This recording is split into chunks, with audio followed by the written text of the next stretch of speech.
Olá, filho. Ontem tivemos uma conversa decisiva e necessária. Falamos sobre um assunto que muitas pessoas deixam de falar, porque ele causa realmente muita dor. Falamos de morte, que é um ponto final para muita gente. A primeira coisa é que você não foi feito para morrer. E essa é a consequência do pecado. Você tem medo de morrer? Quer saber o que acontece na morte e depois dela? Eu já morri, você sabe. E já ressuscitei, isso também você sabe. Então, eu tenho muita autoridade para falar sobre isso para você hoje. Antes de falar com você sobre a morte, preciso falar da vida. Afinal, vida e morte são opostos. A sua vida não é fruto do acaso, de uma evolução após uma explosão aleatória acontecida há milhões de anos, como você tem ouvido por aí. Nada disso. Você é meu filho porque eu te criei. Te fiz com minhas próprias mãos. Gênesis 1, 27. Você foi feito à minha imagem e semelhança. Depois de ter moldado cada parte do corpo de Adão com o pó da terra, eu soprei nas narinas e dei o fôlego da vida. E aí o ser humano passou a ser uma alma vivente. Gênesis 2, versículo 7. Você entendeu? Então a sua vida, filho, fui eu quem te criei. Agora chegou a hora de falarmos sobre o oposto, a morte. A morte é um processo inverso da criação. É a hora em que o pó se separa do fôlego de vida que eu dei e começa então o estado de inconsciência. E o pó volta à terra e o fôlego de vida volta para Deus. Eclesiastes 12, versículo 7. É como se fosse um auto-reverse daquilo que fizemos no início. Como a morte é um processo que afeta todos os seres vivos, eu deixei muitas informações sobre isso na Bíblia. Eu sabia que haveriam dúvidas sobre o assunto e que este seria um ponto de confusão provocado pelo enganador. Se eu dei a vida, ele tentaria eliminar isto a todo custo, afinal, ele quer me eliminar da sua mente. Por isso, esteja atento, filho. Preste atenção no que eu vou explicar agora. Alma é o mesmo que ser vivente.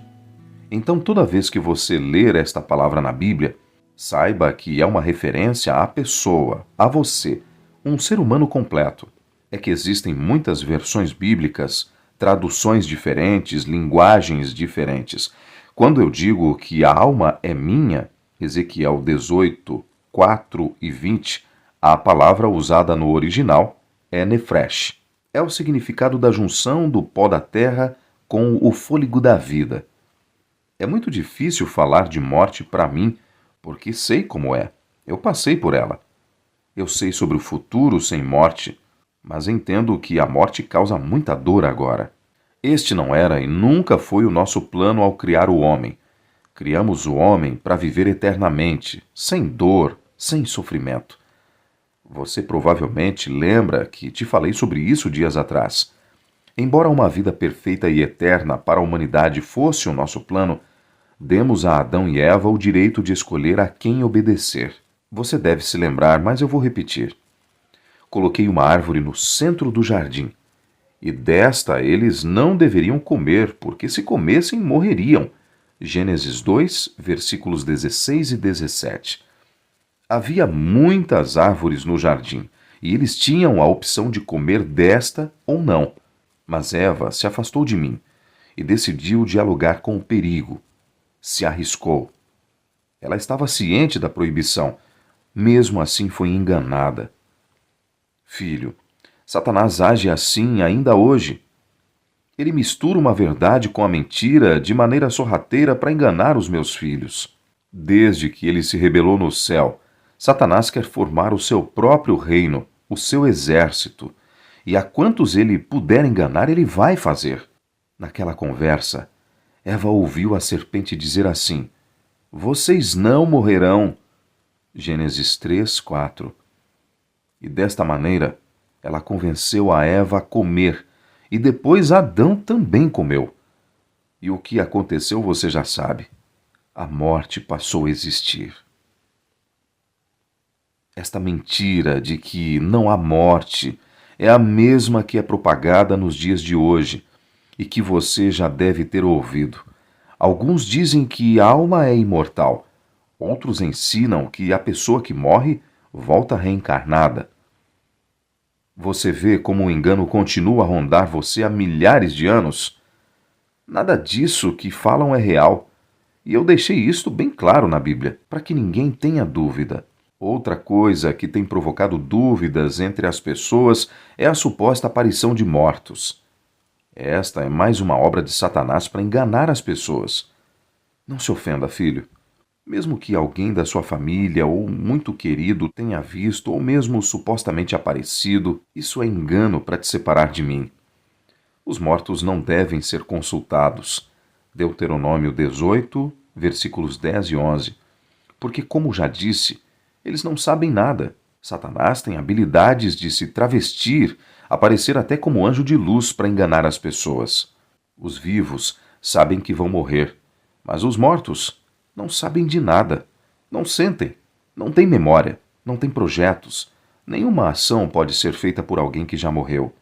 Eclesiastes 9, versículos 5, 6 e 10. É um estado completo de inconsciência até o dia da minha volta. Por isso, filho, tudo o que você tiver que fazer tem que ser agora. Como eu disse, você sabe que vai morrer um dia. E sem querer te assustar, o dia pode ser hoje.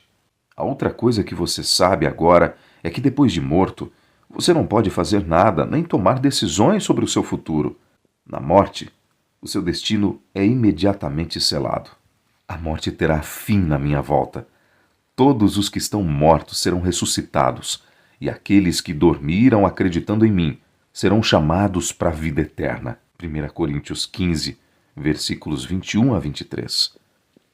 Da mesma forma que aconteceu com o meu grande amigo Lázaro, que estava morto e foi despertado ao som da minha voz, João 11, versículos 1 a 45, os que estiverem mortos no dia da minha volta ouvirão o meu chamado.